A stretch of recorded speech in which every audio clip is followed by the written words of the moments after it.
Okay, let's try and make sense of this. If you were looking at the markets back on June 12th, 2025, things probably felt a bit confusing, right? Yeah, definitely sending some mixed signals. Exactly. You had stocks climbing higher, Wall Street looking pretty strong, Yeah. global index near a record high. Mm-hmm. But then you look over at the U.S. dollar, and it's hitting lows we haven't seen in, well, quite a while. It's a real head-scratcher on the surface, and that's precisely what we're digging into today. We've gathered a bunch of sources, mostly market reports and analysis from that day, June 12th. Right.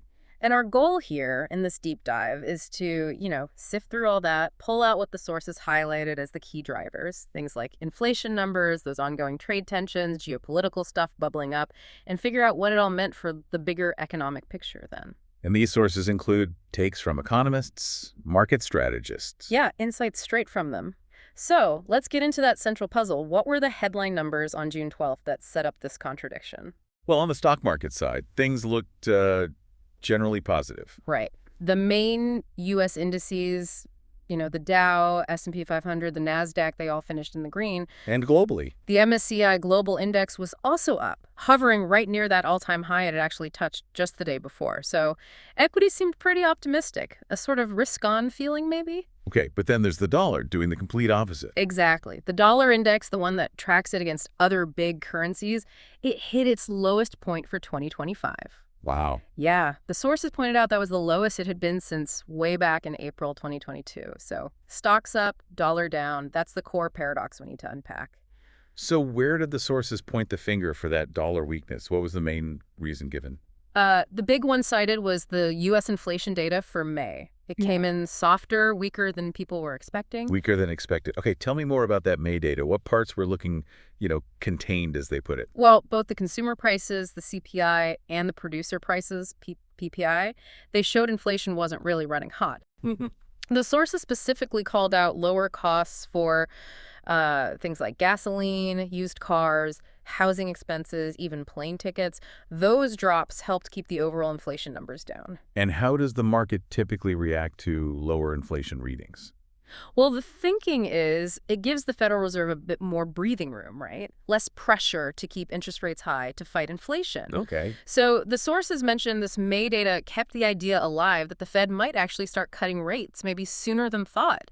There was even talk of a possible quarter-point cut, perhaps in September. And that expectation of lower rates makes the dollar less appealing. Bingo.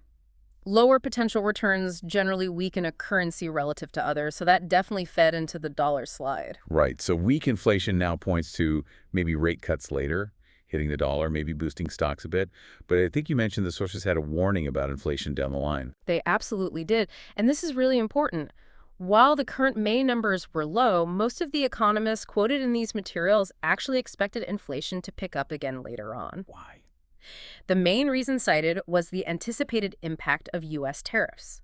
Basically, tariffs act like taxes on imported goods, and the expectation was that would eventually push prices higher across the economy. Okay, that definitely complicates things. So markets are reacting to low inflation now, but the experts are watching for higher inflation later because of trade policy. We'll have to come back to trade for sure. Yeah. But first, let's quickly loop back to stocks. You said broad gains in the U.S. Do we have the specifics? Yep. At the close on June 12th, the Dow was up 0.24%. The S&P 500 gained about 0.4%, and the NASDAQ added 0.24% as well. So, decent gains, nothing explosive, but solid. And how did that compare with markets elsewhere? Was it a global party? Not quite. This is where you see that divergence again. European stocks, for example, actually fell for the fourth day in a row. The STOXX 600 index was down about 0.3%. And stocks in China and Hong Kong also dropped, with their tech sector taking a noticeable hit. So while the U.S. was up, it wasn't really a worldwide rally that day. Any interesting company-specific stories popping up in the sources that day, things moving against the grain or highlighting trends? Yeah, a couple really stood out. Boeing shares took a tumble, down almost 5%. Ouch. What? That followed news reports about an Air India crash involving one of their 787 Dreamliners. It's a stark reminder that even when the broad market is reacting to macro stuff like inflation, really bad company news can hammer a stock. Sure. But on the other side, you had Oracle. Their shares surged, up 13%. Wow, 13%. What drove that? they raised their forecast for annual revenue growth. So a strong outlook from a big cloud player really excited investors, showing good company news could still drive big moves despite everything else going on.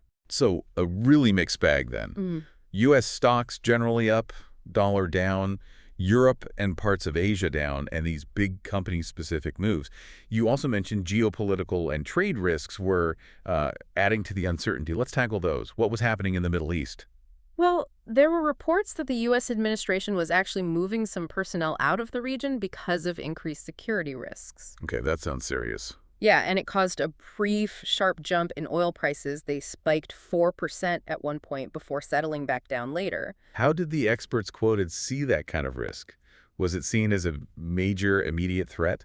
One economist, Chris Cicluna, was quoted describing a potential flare-up there as a significant tail risk. Tail risk meaning not likely, but if it happens, it's bad. Exactly. He said it wasn't the base case scenario they were forecasting, but definitely something to keep a close eye on because, as he pointed out, any real escalation would likely hit oil prices hard and spook the markets. And was there anything specific related to Iran? Yes, the sources mention Iran reaffirming it wouldn't give up its uranium enrichment rights, and apparently a senior Iranian official told Reuters that some regional country had tipped them off about a possible Israeli strike.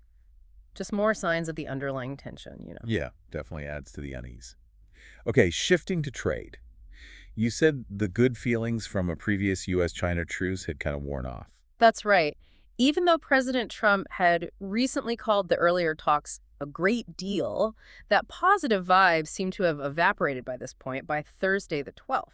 And then Trump added something new to the mix. He did. He announced that the U.S. would be sending out letters, like in the next week or two, laying out trade terms to dozens of other countries. Letters with terms, like an ultimatum. Sort of a take it or leave it kind of deal was the implication. Accept our terms or face consequences, presumably tariffs. And how did the market strategists react to that news, especially with stocks trying to rally? Well, Charo Chana, a strategist at Saxo Bank, had a pretty direct quote. She said markets may have no choice but to respond to Trump's tariff threat, even if it's just posturing.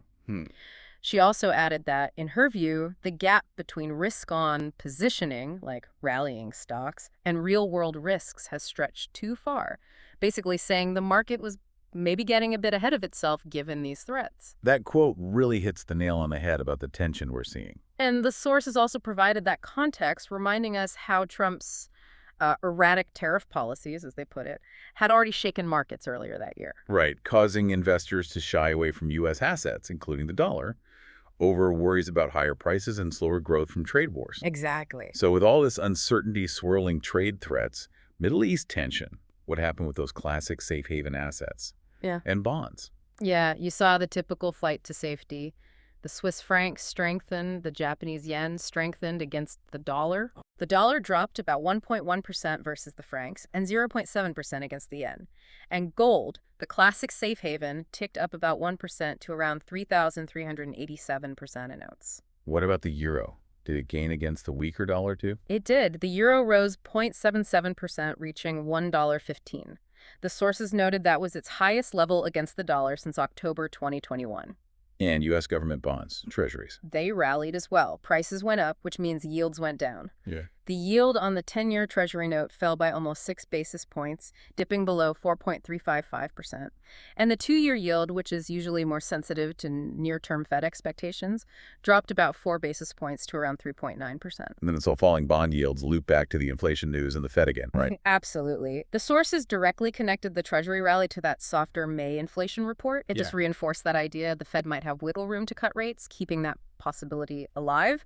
Though again, with the caveat that they might wait until September to actually do anything, wanting to see how those tariffs play out first. Was there an expert take specifically on what this means for the Fed's next move? Yeah, Chris Zaccarelli, an investment officer quoted, suggested this inflation data gave the Fed cover to wait. Cover to wait. Or, as he put it, room to sit on their hands for a bit, just to watch how the whole tariff situation and trade talks affect prices before making a move. It underlines that uncertainty about trade policy impacting the Fed's view. Right. Okay. And we touched on oil spiking briefly due to the Middle East news. Where did it end up closing on the day?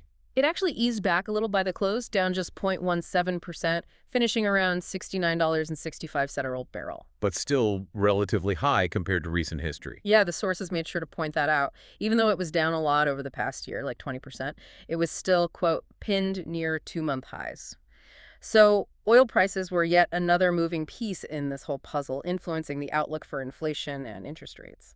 Okay, so let's try to pull all these threads together. Synthesizing these signals from June 12th, what's the fundamental dynamic the sources reveal? It really feels like a market caught in a balancing act. You've got this positive, immediate data point, the lower than expected inflation for May. Right, which pushes bond yields down, weakens the dollar, suggests the Fed might ease up. Exactly. And that helps explain some of the buoyancy in U.S. stocks. But then, weighing against that, You have all the uncertainty. big time, the unpredictable nature of U.S. trade policy, those new threats being floated, plus the simmering geopolitical risks, especially in the Middle East. And those risks are driving money into safe havens like gold and the yen. Precisely. So the market is trying to juggle these two opposing forces. Current good news on the inflation front versus potentially disruptive risks brewing on the trade and geopolitical fronts. Which explains that initial paradox we started with stocks managing to climb while the dollar is falling. It's reflecting a market that's hopeful about the immediate data, but also pretty nervous about what might be coming next. That's the complexity the sources really bring out for June 12th. The key ingredients were definitely those low inflation numbers, the fresh uncertainty injected by the U.S. trade stance, the background noise of Middle East security concerns, and yeah, those individual company stories like Boeing and Oracle playing their part too. It's really fascinating how it all interconnects. And looking at this source material, it leaves you pondering some big questions, doesn't it? It really does. Like, given that the economists quoted expect inflation to actually rise later because of tariffs, how is that future expectation going to eventually square with the market reacting positively to low inflation right now? Yeah, what happens when those two collide? Does it force the Fed's hand sooner than expected or maybe burst the current optimism? Exactly. Or think about those tail risks, the trade flare-ups, the geopolitical tensions. They weren't the main forecast, but they were clearly impacting sentiment and certain assets. How quickly could one of those risks suddenly become the main story, the dominant driver, completely changing the market's focus away from inflation and the Fed? That's the kind of underlying tension this deep dive really highlights for us to think about.